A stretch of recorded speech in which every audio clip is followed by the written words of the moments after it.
കണ്ണൂർ അയ്യൻകുന്നിൽ ജനവാസ മേഖലയിൽ കാട്ടാന ഇറങ്ങി പ്രദേശത്തെ റബ്ബർ തോട്ടത്തിൽ കൊമ്പൻ നിലയുറപ്പിച്ചിരിക്കുകയാണ്. വനവകുപ്പ് അധികൃതർ സ്ഥലത്തെത്തിയിട്ടുണ്ട്. ആനയെ തുരത്തുന്ന നടപടികൾ അല്പസമയത്തിനകം തന്നെ ആരംഭിക്കും. പ്രദേശവാസികൾ ജാഗ്രതാ നിർദ്ദേശം പാലിക്കണമെന്ന് വനവകുപ്പ് നിർദ്ദേശം നൽകിയിട്ടുണ്ട്. ദൃശ്യ പുതിയടത്തുണ്ട് വിവരങ്ങൾ നൽകാനായി. ദൃശ്യ, ഈ ആനയെ തുരത്താൻ കഴിഞ്ഞിട്ടുണ്ടോ?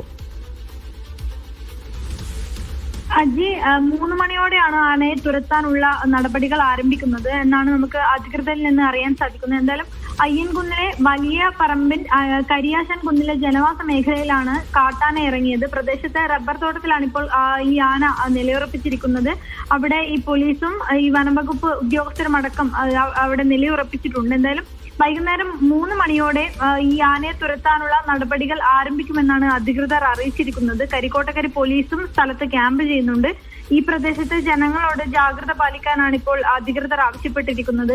ഈ പ്രദേശം ജനവാസ മേഖലയായ പ്രദേശമാണ്. അതുകൊണ്ട് തന്നെ കൂടുതൽ ആളുകളുള്ള സ്ഥലമായതുകൊണ്ട് തന്നെ ജനങ്ങൾക്ക് അതീവ ജാഗ്രതാ നിർദ്ദേശം നൽകിയിട്ടുണ്ട്.